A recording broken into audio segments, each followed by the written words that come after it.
Okay, picture this. It's 2:44 a.m. and you're up late trying to do your complex analysis homework and to think of a project topic, so you decide to make some green tea for the late night ahead. Now you have some tea and are figuring out some of your homework problems, so as a reward, you decide to make some instant ramen. And then you get stuck on a problem again and decide to call it a night.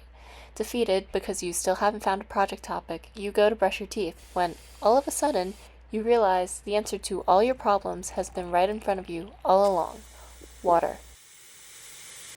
One of the most useful applications of complex analysis is in its connection to fluid dynamics. Whether it's making instant ramen, filling up your cup at Val, or trying to navigate the ocean on a sailboat, complex analysis can help us to understand and describe the motion of both water and air. To start showing how fluid flow can be modeled in complex analysis, consider the analytic function u plus iv. This function is composed of two harmonic conjugates, u and v. Alternatively, if we are given a function u which is harmonic and therefore satisfies the Laplace equation, by the Cauchy-Riemann equations, we can find a harmonic conjugate v such that u plus iv is equal to f. Okay, so how do we interpret this? Imagine your fluid as a collection of particles at various points z in the complex plane. Let's say that for a given point z, the gradient of the function u of x of y represents the velocity of a given point.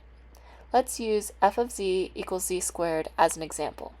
If you write this out fully, you get that u is equal to x squared minus y squared, and v is equal to 2xy. The gradient of the function u is 2x, comma, negative 2y. We can draw vectors here, so say at 1, 1, the gradient is 2, comma, negative 2. And along the line y equals x, we can see that all the vectors will be in the same direction with increasing magnitude as you go out. Another way to see this is to note that the length of the gradient of u is 2 mod z. So as you go farther, the magnitude gets longer. Here I've drawn out some other vectors which aren't really to scale, but you get the idea. From multivariable calculus, we know that the gradient is perpendicular to the level curves of u. Drawing those out, we get these purple lines, which go from c small to c large, where c is a constant. Just roughly approximating, we get something like this. Okay, so that's u, but what about v? Well, the gradient of v is vx, comma, vy. By the Cauchy-Riemann equations, u partial x is equal to v partial y, and u partial y is equal to negative v partial x. Doing the dot product of both gradients, we get negative u partial x, u partial y, plus u partial x, u partial y is equal to 0. Therefore, the vectors have to be perpendicular to each other. So the gradient of u is perpendicular to the gradient of v. But note that the gradient of v is also perpendicular to the level curves of v. Therefore, the level curves of v are parallel to the gradient of u, or the velocity vector. What this means is that v can be thought of the streamlines of the fluid flow, while the gradient of u is a velocity flow. So, within the analytic function f equals u plus iv, we're able to get information about the direction and magnitude of the velocity. The gradient of u is the velocity vector, while u itself is often referred to as the velocity potential, or the complex velocity potential. The level curves of v give us the streamlines, where v itself is called the stream function. Note that with functions that are analytic, u and v are harmonic and thus satisfy Laplace equations. From this, we can get more information about flux. Flux is a measure of the net fluid that comes in and out of a region D. Let's make the following 4 assumptions about the flow. 1. Flow is independent of time, i.e., the equation we have for u won't change. 2. There are no sources or sinks, so no fluid is being created nor destroyed. 3. The density of the fluid is consistent throughout both the complex plane and throughout time. 4. The flow is irrotational, so it's not going to go in small circles. Okay, like I said, flux is a measure of net fluid that comes in and out of a region D. We define the flux of fluid flow across the curve gamma to be the integral of the normal component of the velocity, which is gradient u, to keep consistency, with respect to arc length. This makes sense if we look at the picture, because the normal component of the velocity will be the part that crosses the curve. An interesting corollary of u and v being harmonic is that both of them satisfy the Laplace equations. What this means is that for any domain E in the greater domain D, the flux, i.e. the integral over this boundary, which is by definition the net flux, is equal to 0. This is because by divergence theorem, this integral is equal to the double integral over the area E of the Laplace equation, which is equal to 0. What this means is that any fluid modeled by an analytic function has to be in a steady state, i.e. there is zero net flux. For example, looking at this picture, what this means is that no fluid is going to get stuck or accumulate in the domain or randomly disappear out of this region without going back out through the boundary. Note that dA itself contains a direction, so if we were to split this domain down the middle, the net flux through one side would be positive, while the other would be negative, giving us zero net flux. But wait, what happens if the flow is not constant, or if we increase the amount of water flowing? One very good example of this is the Morrow bathroom, which is always clogged because people keep pouring random things into the sink. Because of this, the water flow as you brush your teeth happens in two parts. 1, the sink slowly filling up with water as you leave the tap running, and then 2, the sink slowly getting rid of the water once you turn off the tap. Just like the bathroom sink in Morrow, let's consider the fluid flow when you first turn on the tap.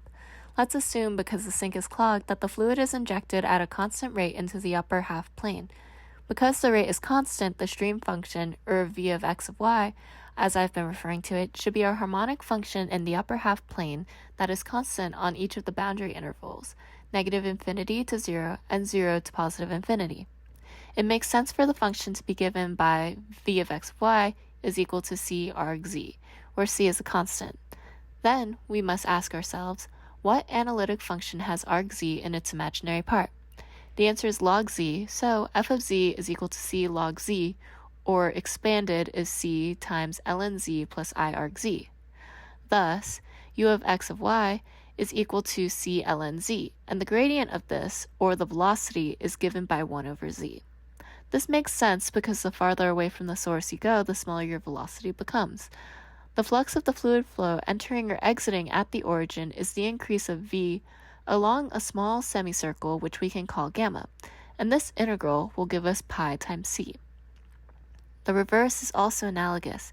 If we instead turn off the faucet and let it drain, the function will be pretty much the same except for c, which will be negative instead of positive. Okay, so why do we care? Well, fluid dynamics can be useful when designing airplane wings, understanding sail mechanics, and hydrofoils. The same principles of lift that allow airplanes to stay in the air can be easily applied to hydrofoils, which lift sailboats out of the water, the only difference being that instead of focusing on airflow, we're focusing on water. One familiar example is the use of the Joukowsky map, which is given by W is equal to 1 plus 1 over z. It maps concentric circles to ellipses and squashes the unit circle down to the real line segment. I found this really cool representation of fluid flow over airfoil wings by this guy named Juan Carlos. But what's interesting is when the center of the circle is not the origin. If you move it just slightly and then apply the transform, you can see easily that this begins to look like an airplane wing. And if you look at streamlines from this map, it begins to make sense why the airplane wing works. By Bernoulli's principle, lift is generated when the pressure on the lower surface of the wing is higher than the pressure on the upper surface. To understand why airplane wings work, first let's look at the lift of a clockwise rotating cylinder. Clockwise circulation will be set about the cylinder, and on top of the cylinder, the free stream velocity will be sped up because the rotation is in the same direction. On the other hand, the lower part will slow down the free velocity because they are in opposite directions. Because the flow on the bottom is slower, the pressure is higher on the bottom, creating lift.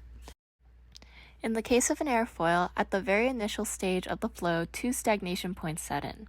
A stagnation point is the point on the airfoil where flow separates or rejoins, and is the highest static pressure location on the airfoil because the velocity approaches zero. Thus, for any object placed in a constant horizontal stream, there will be two stagnation points, one on the left side and one on the right. These can be observed and tracked to tell us information about circulation. As the angle of attack of an airfoil is increased, stagnation point moves closer towards the lower surface of the airfoil. It was observed that the stagnation point near the trailing edge, which is on the upper surface of the airfoil initially, also moves exactly at the trailing edge, which is known as the Cotta condition. Additionally, we observed starting vortexes that rotate counterclockwise at a distance to the right of the trailing edge, which hint at the presence of clockwise circulation around the wing due to conservation of forces. These two clues inform us that there is a clockwise circulation about the wing. Combining these two pictures together, we have net flow over the wing from left to right, and a small amount of clockwise circulation about the wing. Combining these vectors, we get the following picture. On the upper surface, the circulation vectors add up with the flow, whereas on the lower surface, the circulation vectors subtract with the flow. Because the velocity of the particles on top are higher, the pressure is lower, and this pressure difference between the top and bottom results in a net upward lift. Okay, thank you for listening to my video and whatnot, and maybe next time you're brushing your teeth and you're not rushing to your 9 a.m. math class, you will have time to sit and think about some of these things.